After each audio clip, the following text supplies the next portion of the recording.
um dirigente de um clube do Nordeste, que eu vou preservar o nome, disse assim, porque vários me disseram, eu falei, só houve duas questões para votar no Edinaldo. Ou foi conveniência, ou foi medo. E aí, na conversa com o Romão também falou, medo não, receio. Então estava todo mundo com medo de retaliação. Um outro dirigente que não era o Romão, eu falei, cara, você é nordestino. Isso é coronelismo. Quantos prefeitos e deputados se elegeram e se reelegeram e se perpetuaram por voto de cabresto? Nós estamos fazendo a mesma coisa. Só que quem está fazendo isso não é o funcionário da fazenda. É o cara que teve acesso à universidade. Que não está se manifestando por medo de retaliação. Será que o Ancelotti, no meio dessa política toda aí, ele sobrevive, cara? E tem uma coisa que aconteceu com a CBF, com todos os problemas da CBF, da nova eleição, do Samir Chaldi, criou que é tudo uma questão também esse cara. Eu posso estar falando uma merda aí, mas eu vi uns papos uns caras falando de renovação, é um cara jovem, não sei o quê. Não é porque é um cara jovem que é renovação. Não, Fernando Collor. Não, mas ele, por exemplo, a história dele, pra você ficar ciente, o pai dele foi... tava no poder da federação do ainda Acre. De Roraima há 40 anos. E ainda tá. Ainda tá, Porque o Samir Chaldi foi eleito em janeiro para assumir em janeiro de 27. Ele não foi presidente da federação. E ele que veio agora, e ele é médico. E a Leila Pereira fala assim, estou dizendo que ele é presidente de uma federação menor. Não, ninguém falou que ele é presidente de uma federação menor. Ele é presidente de uma federação que tem 10 clubes. E que nunca teve um clube na Série B. É isso que é o objetivo. Não é, o presidente de uma federação de menor expressão é subjetivo. O objetivo é, ele vai ser presidente de uma federação que tem 10 clubes e que nunca conseguiu colocar um clube na Série B.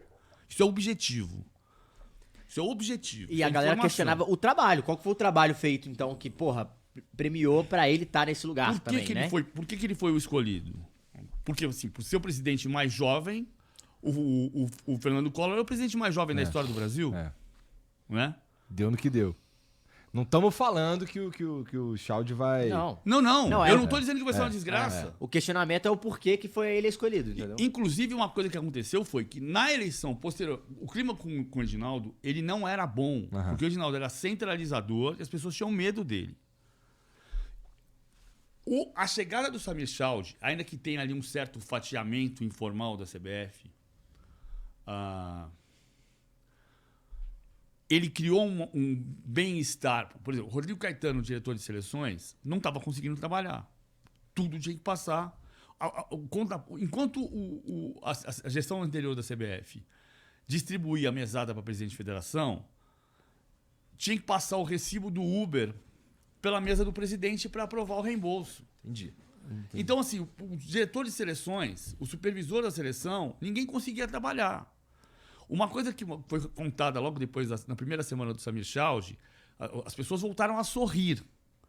Uma coisa que aconteceu foi que tinha se tirado a pelada de terça-feira, no campinho na Barra da Tijuca. E aí as pessoas ficaram com medo de fazer um rateio. Não, você paga 10, eu pago 10, eu pago 10, a gente mantém o campinho. A CBF não paga, mas a gente vai. Aí os caras ficaram com medo de achar que alguém ia achar que a CBF estava bancando e pararam de jogar bola. Primeira semana, voltou a pelada de terça-feira. Aí a galera voltou a sorrir de fato, Voltou a sorrir.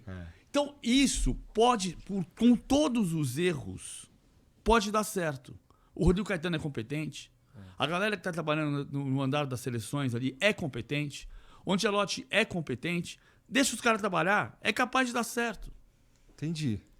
Que bom. Então tem uma esperança pra gente. Eu acho que tem... Antes da gente entrar no Ancelotti, que eu queria perguntar pra você, você acha que vai ter mudanças em relação à arbitragem, em relação a calendário, ou você acha, pelo feeling e pela apuração que você tem, a arbitragem, calendário, isso tudo que envolve esse primeiro momento, que talvez seja mais fácil, não de fazer, mas fácil de debater, você acha que ele vai querer mudar ou modificar alguma coisa, ou você acha difícil? Eu acho que a gente precisa continuar cobrando. Eu vou dizer um exemplo específico do que a gente precisa continuar cobrando. Né? O processo todo da saída do Edinaldo passou por uma decisão do Tribunal de Justiça do Rio de Janeiro em dezembro de 23, no dia seguinte à saída ao final do Brasileirão. O Tribunal de Justiça do Rio de Janeiro disse que o Ministério Público do Rio não tinha legitimidade para formatar o acordo que legitimou a eleição do Edinaldo lá atrás.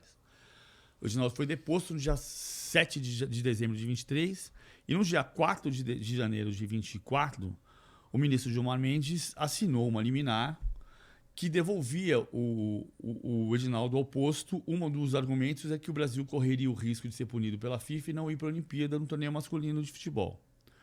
Bom, o Brasil jogou para a Olímpica e não foi para o torneio masculino de futebol. Essa liminar durou 10 meses, ficou um ano valendo, até que 7 vezes ela foi derrubada. Na última vez, o ministro Flávio Dino pediu vistas do processo, ela não foi votada no mérito, até que houve o acordo da homologação do acordo, com a assinatura falsa, supostamente falsa, do Antônio Carlos Nunes. E aí o Gilmar Mendes pegou e devolveu para o Tribunal de Justiça do Rio, uma semana depois, o Tribunal de Justiça do Rio, depois do Edinaldo. Veja você como a justiça brasileira é muito rápida. Bom, há um ano e meio eu estou dizendo que o ministro Gilmar Mendes ele tem uma questão de foro íntimo, que ele pode perfeitamente assinar, liminar. É o trabalho dele, não é meu, eu não sou advogado. Ele tem todo o direito de não se julgar sob suspeição.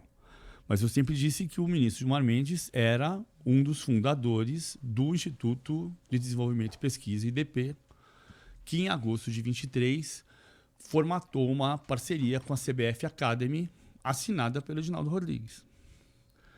No processo da liminar, na votação da liminar, nas 8 vezes em que foi a plenário para se votar um mérito, o ministro Barroso se declarou impedido porque o sobrinho dele já tinha advogado para a CBF, ou propriamente para o Edinaldo, e o ministro Luiz Fux também se declarou sob suspeição porque o filho dele já advogou para a CBF. O ministro Gilmar Mendes assinou, é uma questão de foro íntimo, ele não se sentiu sob suspeição e manteve a liminar. Há 3 semanas, o ministro Gilmar Mendes disse: eu sou sócio do IDP. O IDP é sócio da CBF Academy. Super esquisito. Eu não estou entrando no mérito, como eu repito, é uma questão de foro íntimo. Mas, se o IDP, a CBF Academy vai fazer 10 anos, tá? A CBF Academy vai fazer 10 anos. A parceria do IDP tem 2 anos em agosto. Então o IDP não é responsável por esse fracasso da CBF Academy que eu vou citar. Mas nesses 2 anos para frente, Então a gente tem que cobrar isso. Ok que o IDP é sócio da CBF Academy. Mas eu não posso, então, quando eu vou... Nesse momento, todo mundo é inocente. Né? Nesse momento, todo mundo é inocente. Mas quando eu vou escolher o técnico da seleção brasileira, e você fala que tem 4 candidatos, José Mourinho, Jorge Jesus, Abel Ferreira e Carlo Ancelotti, para que serve a CBF Academy? Esquisito, né? Então, o que eu acho que precisa continuar acontecendo é que a gente fale sobre o que está acontecendo. A CBF Academy precisa. O IDP, como disse o ministro, é o que está emprestando o seu prestígio, porque é um instituto muito sério, muito competente, muito transparente, e está emprestando o seu prestígio à CBF. Para usar uma parte das palavras que o ministro usou. Estou de acordo. Então, vamos emprestar esse prestígio e fazer metas. Em 3 anos, precisa ter 2 técnicos na Série A, formados na CBF Academy. Em 10 anos, o técnico da seleção brasileira tem que ter saído da CBF Academy. Em 5 anos, a CBF Academy precisa ser um polo de conhecimento de futebol do hemisfério sul e das Américas. O Brasil é o país do futebol ou não é? Então, é esse tipo de coisa que a gente precisa cobrar. As pessoas estão no comando da CBF para servirem. A CBF é uma entidade privada que administra um patrimônio público, cultural do Brasil, que é o futebol. Um dos maiores. Então, perfeito, não tenho nada a ver com quem vai ser sócio daqui ou dali, não tenho nada a ver com isso. Só me dá conhecimento, cara. Cadê o... Entendi. Só me dá de volta. Na prática mesmo. Se você for pegar, pega aí os últimos técnicos revelados pela CBF Academy que vingaram como excelentes técnicos no Brasil. As pessoas passaram por lá. O Fernando Diniz passou pela CBF Academy, o Renato Gaúcho passou pela CBF Academy. Mas ele já era treinador antes, né? Mas nesse período, até porque eles passaram antes da parceria do IDP, então o IDP não tem nada a ver com isso, mas tem a partir de agora. Né? A partir de agora tem. Não é pra você... O Renato Gaúcho foi pra lá para pegar um certificado. Aham. Ele deixou bem claro isso, A gente não precisa que alguém vá pro curso da CBF Academy para apanhar um certificado. A gente precisa que alguém vá até lá Pra se formar. para receber conhecimento. Isso. Pra aprender, pô. Para trocar ideias, trocar conhecimento, encher de conhecimento. Só que o Brasil precisa voltar a ser o país do futebol. E não é por causa do campo de jogo, é por causa da multidão que trabalha com isso. Precisa de toda uma mudança ou de uma atualização no jeito de pensar mesmo, né? Pensar no futebol como o que é um patrimônio cultural brasileiro, talvez um dos maiores, acho que um dos maiores com certeza, que é tratado meio... Parece que o clima de incerteza político que a gente tem no Brasil como sociedade, que nem você falou, o futebol... É metáfora do Brasil. Mas Então aqui, cara, o futebol tá muito... Se você paga 4 milhões de reais por mês pro Memphis e 4 milhões e 100 pro Neymar, sem contar os contratos de publicidade, é porque a gente tá muito perto pra ficar tão longe. E é por causa das... tem muita gente. Na arquibancada, 57 mais 64, 101, 115. Mais 44... 159, mais 50, 200 mil pessoas em 4 estádios no domingo. Mais de 200 mil pessoas. Antigamente tinha, de vez em quando, tinha 200 mil no Maracanã. Né? Porque o Maracanã era uma vez por ano que dava 150 mil. Não era todo domingo. Era diferente. Mas hoje não tem nenhum estádio que caiba 200 mil como coube no Maracanã. Estamos falando de 4 estádios que cabem 70 mil, 60 mil, 50 mil. Já fiz parte dessa história lá na geral, hein? Pagando R$1. Tem tempo, hein? Tem tempo. R$1 tem tempo. Porra, mas eu lembro, se eu tô falando de 2001, 2002, por aí. 2001 já não tinha mais 100 mil pessoas. Não, né? Mas tinha Não. geral.